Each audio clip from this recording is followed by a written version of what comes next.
Well,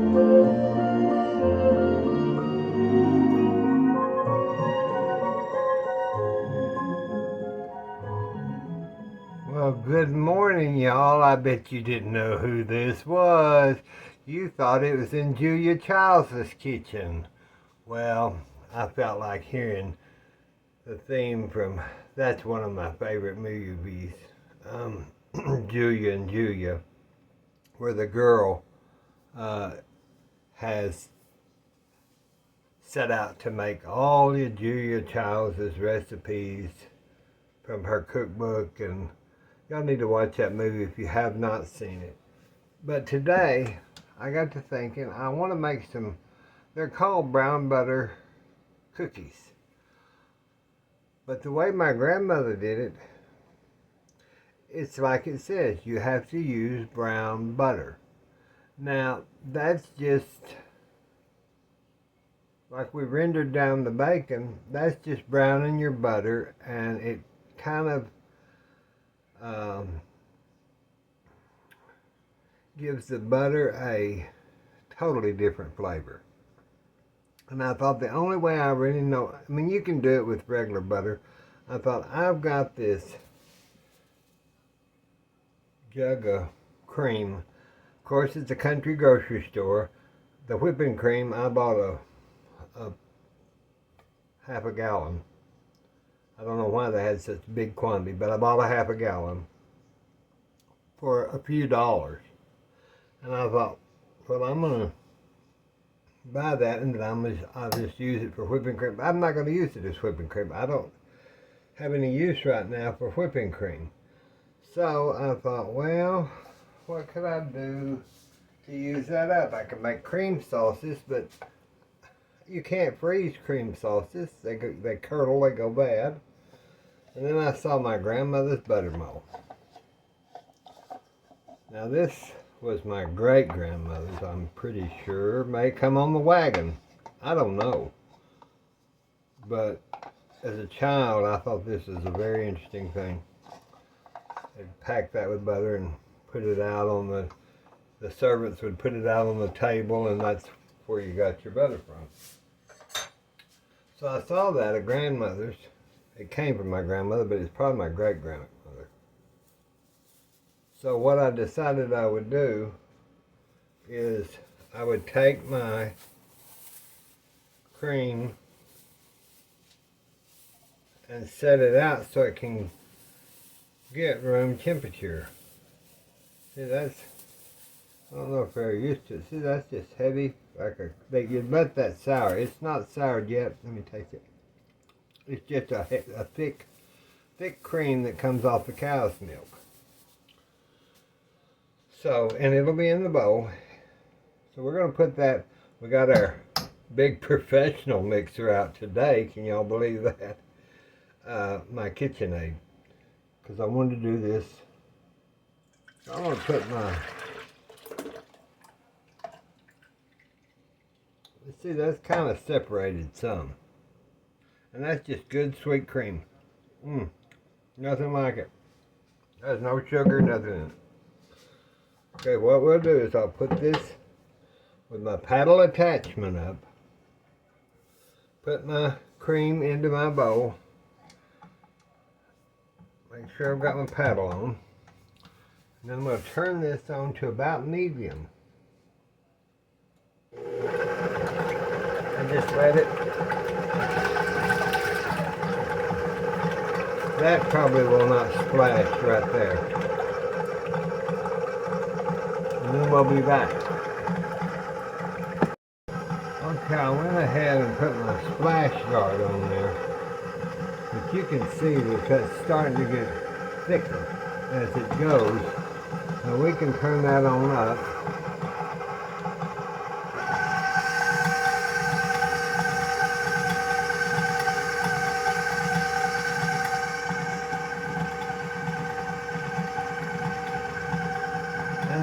And it will go through several stages.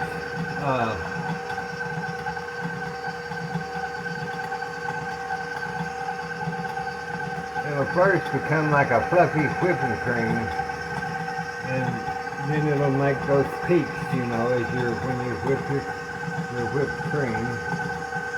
And then after that, the cream will separate from the liquid into soft clumps of butter fat and liquid, and then soon the butter clumps more together, and the watery milk will pull to the bottom of the bowl, and that takes about 10 minutes.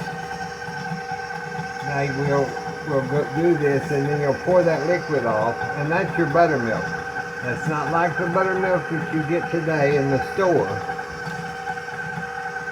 You would have to add a teaspoon of vinegar to it to use it in baking dishes,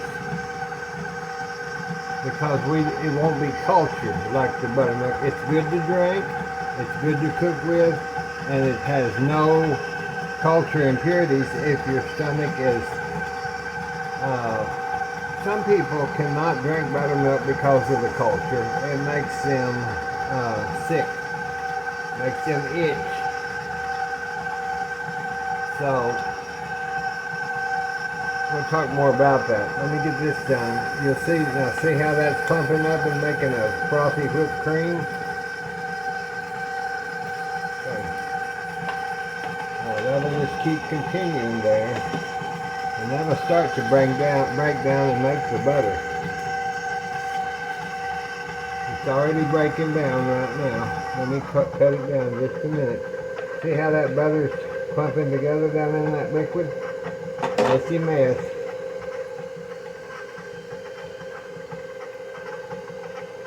Alright, I just wanted you to see that. I'm going to put this guard on so it will get it more together, and then I'll be back. And just that little bit of time, I didn't cut you off for just a few seconds, because then I realized that if I turn this up anymore, it's gonna... We'll have a bath with our butter. Let me just take that off.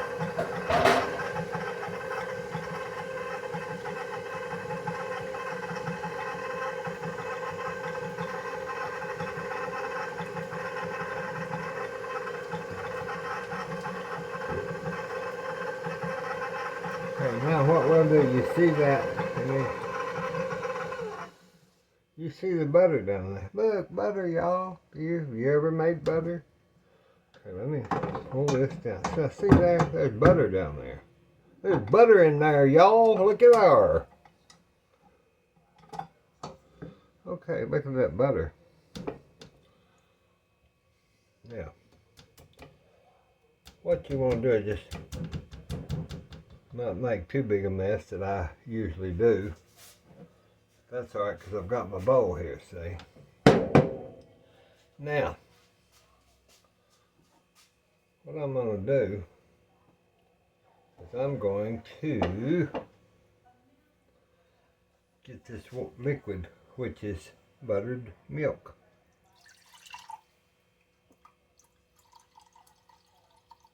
If you see, there's going to be a lot of butter that comes into your milk.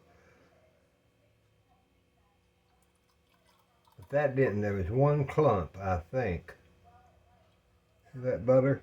That's fresh butter. I saw that one clump right there. That was all that come out at that moment. Now that's buttermilk. That is real buttermilk. Not what you buy. Let's taste it a little bit, and I'll give you a description. It's just a milk, sweet milk. I'll tell you, I didn't know how to explain it. It's probably like a low-fat milk, because you took the fat out. That's exactly the way of flavor you get. It's not been cultured. It hadn't fermented, so you don't. It's just it would be your very low-fat milk. That's basically all it is. So we'll set that aside. Now we're going to put this back on.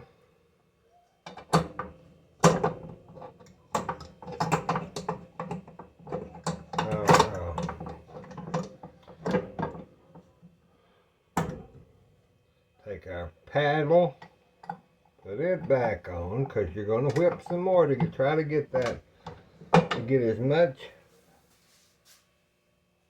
Let me rinse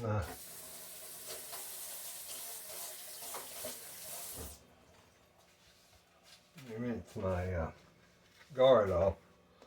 These guards are a savior, y'all, if you don't have them for your your mixes, if you use a KitchenAid. Because I love this slot on the side, because I can clip this on here and I can pour my flour in there and it don't shoot all over the place. And y'all know with Billy Jean, he'll blow it all over the place if there's any way to doing it.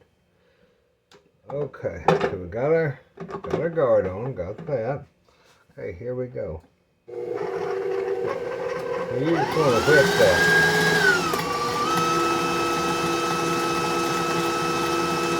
The more you whip that,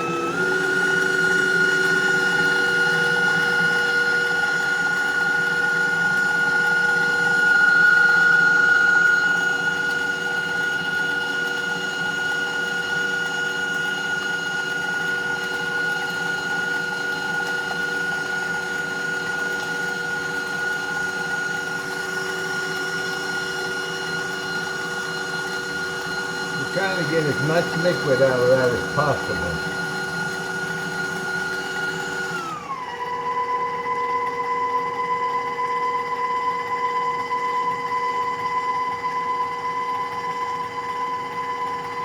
And we may have did a pretty good job.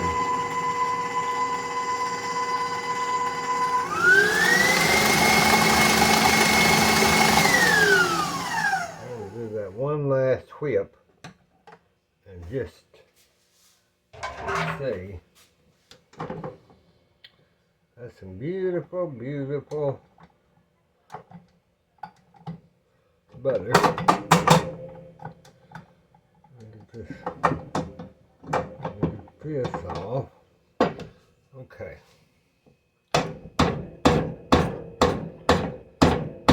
So that 2 cups of heavy cream, will make about a pound of butter. Now that's your butter, see there? Good, good, good. There's nothing like fresh butter. There's just nothing like fresh butter.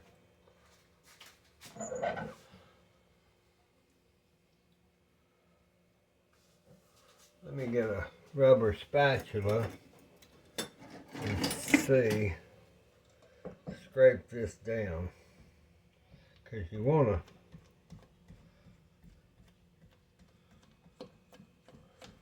get that down if you possibly can.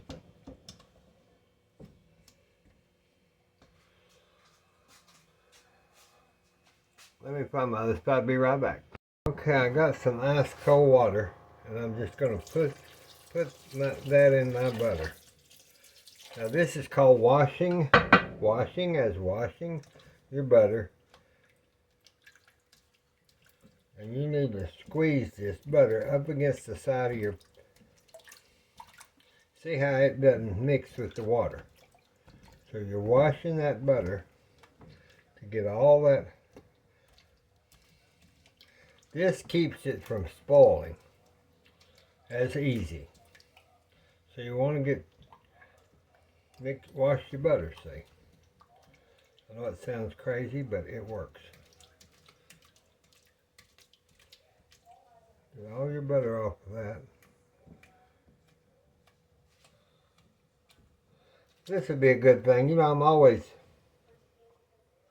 mentioning how things are good for children to learn. This would be a good thing for them to learn. Now you just push that and wash your butter now. We're going to bathe our butter. Let's bathe our little baby butter.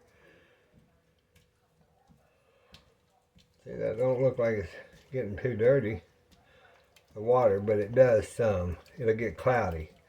And the more cloudy it gets, you need to wash it, then change it. Wash it, then change it. There's a process to this. Yes, there is. And yes, it's time consuming, but what does a lot of people like me have? but time. When you're a caregiver for a 92-year-old mama and you love her and you want her to eat, and she has stage 3 kidney failure, you want her to eat the best possible food without any ingredients that will tax her kidneys any more than they already are. So what else do I have to do then? See, I'm just washing the butter. Washing the butter. Okay, now I'll do that. I'll pour that out, and I'll pour it in the sink. Okay, pour that in the sink. Let me get some more cold water out of the dispenser.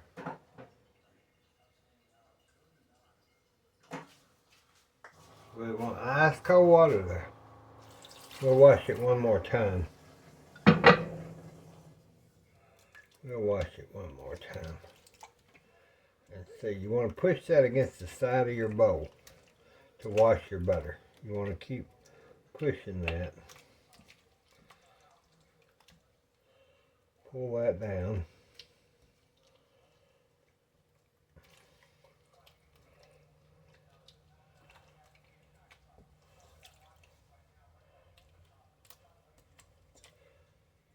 Maybe this afternoon I'll make the brown butter cookies now that we've got this butter. Not that you can't make it at home, but I just want to do it just camera cut off. I don't know when, but we're gonna leave this because there's not much water coming out of that. And if you didn't hear me say, if the camera was off, I clicked this button wrong a little while ago and it sped up pretty quick, and I shouldn't have done that, I don't think. So, with this button on this, that's why I don't use the KitchenAid. Many a time I've turned it on low, and I really turned it on high, and it blew stuff everywhere, but that's nothing new for Billie Jean. So, but let me get the mixture out of the way, and I'll be right back. Well, we're back in the French kitchen.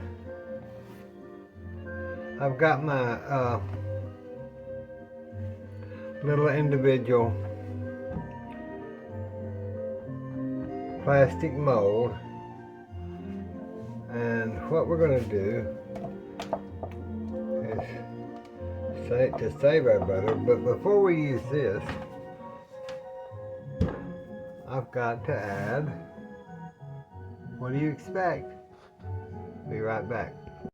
We got to salt our butter, don't we?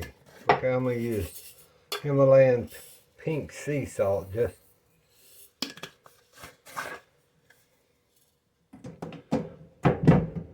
let's do that.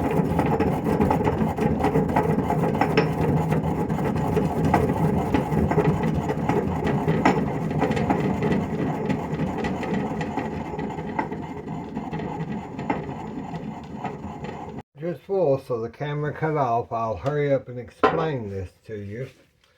Let me lay that right there. I had it in the bowl, you know. Okay, I put my salt, my ground up salt. I put it in the bowl and just mixed my butter around. Got my salt. I put 1 sweet mo in it just to give it a small amount of sweet flavor. Not that you have to. You can experiment and y'all do it the way you want to. This is just your basics. I'm just the basic instruction. So I mixed that butter around. Then I took the butter.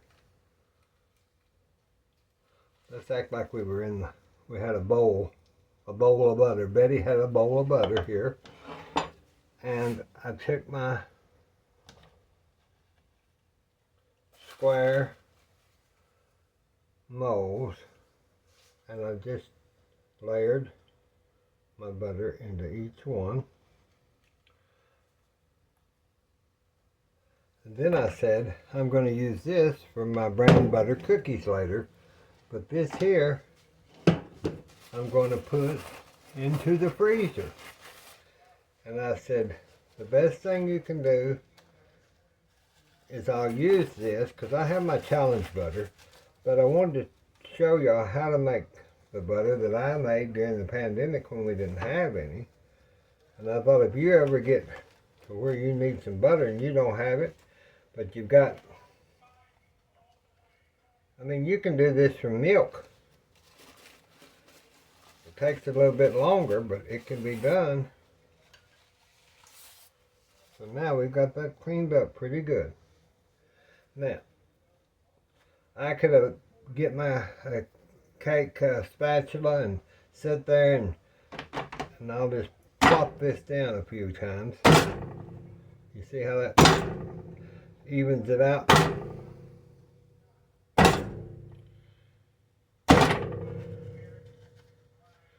And clean up.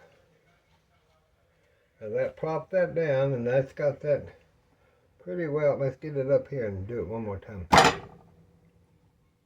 Okay, see there? Now how that's evened that out?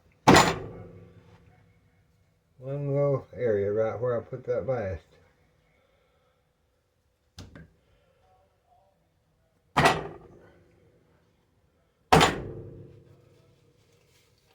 Now once that's melted down, that'd be like 6 sticks. Because that butter you buy has been so reduced. And I just don't like it. Even the challenge butter. If I could do this every day, I probably would, and I may start doing it. Because I felt better when I was eating this homemade butter and eating less grease, as y'all know. So now this will go in the freezer. This butter will go in the freezer. I'll put plastic wrap on it and put it in the freezer. I'll be right back. Well, I had to stop a minute because my mother needed her bath, and so I had to go. She does well. I had to go check on her in the far part of the house to make sure she got in and out of the bathtub, and got to help her get her clothes on and get her hair brushed. And then I thought, I need a drink. I don't have no Dr. Pepper. Granny Pat will be mad at me, but I've got some Coca-Cola. Have y'all ever seen, I've got 2 different patterns, Waterford. I've got my Lismore Waterford, shoot. And then I've got the wheat pattern. Let me show you, I can't do it without pouring one in the other. This is the wheat pattern. I love this pattern. But I guess we'll just drink out of the Lismore. I always tell everybody, go buy that Waterford when you find it on the marketplace, Facebook marketplace, because when I first bought this, I got the juice glasses, I got the mini goblets, oh, I've got a lot of it, but when I bought it, it was one of my employers gave me a 12-piece set of the champagne flutes, and started my collection in about 1980.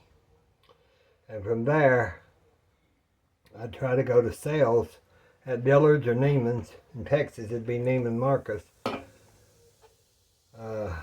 Matter of fact, Stanley Marcus was a good friend of mine. Now, he'd call me when they was going to have a Waterford sale, and I'd spend my whole, well, not the whole thing, but a lot of my paycheck on, because I'd got a discount, designer discount.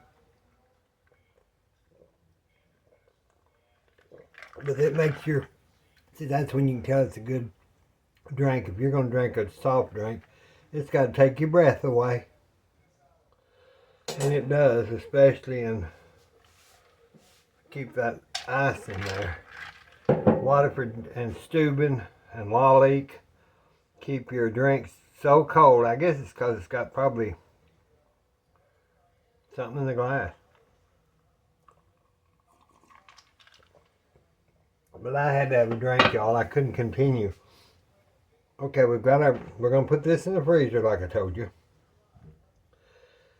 And then I'll be back and I'll explain about the other. You just have to give me a second. I was trying to open our bluebird flower and I had a little mishap. Nothing unusual. Hold on. Alright, now let me get the babies out. I buy them fabric band-aids. I don't cut myself anymore. Used to, that's all I ever did was cut my fingers. But and y'all probably see me wielding that knife. Now you just open that flower like you do an old feed sack. White lily is too expensive. This bluebird I get here in these cloth sacks, and it's only about $5, I think, at the country grocery store. Plus, y'all heard me before. I keep these bags and I fold them up. And one day we'll get together and make a quilt. So that's some good heavy fabric. That's good heavy fabric. I don't think white lily comes in fabric bags anymore. Okay, so now we've got our bluebird flower. I think we'll just go ahead and I'll cut this video off so it won't be too much. Let me get my messy mess cleaned up.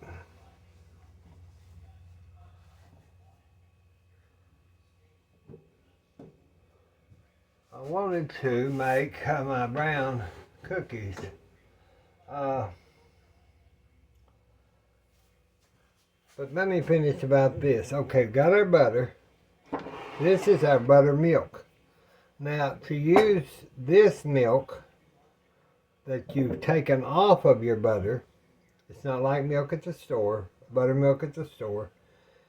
It's just a fat-free milk. So you have to add a teaspoon of vinegar per cup to clabber it, to make it for your recipe so it will react with your baking soda. So anytime that I tell you use buttermilk, I'll tell you if I'm using real buttered milk or I'm using just the plain, and then you'll know. It's good to drink. It's just a good skim milk. And I'll put it in one of my pitchers, and that's what we'll use it for. Probably what I'll do is today I need to make a pan of cornbread because I haven't had any in a while and I sure would like some cornbread. But today we're going to cut this off and then I'm going to turn back on for the brown butter cookies. I'll just tell y'all right now, I wish y'all was here to make butter with me and have something to eat. This morning, Mother and I just had a bowl of cereal because it's very rare that I don't cook breakfast. But I didn't feel real good, and she said I'd rather just have a little bowl of the wheat cereal, bran flakes, and so I had them too with a banana, half a banana. There's grandmother's butter mold. So what I would have done is I'd let that butter get cold and I'd smeared it up in here and then let it get cold in the refrigerator. And I'd put that on a china plate and push it, and that design would come out on the top of my round cup-sized butter. I hope y'all have a good week. We're glad that you got to stop in and see us make some butter. Talk to you later. Bye-bye.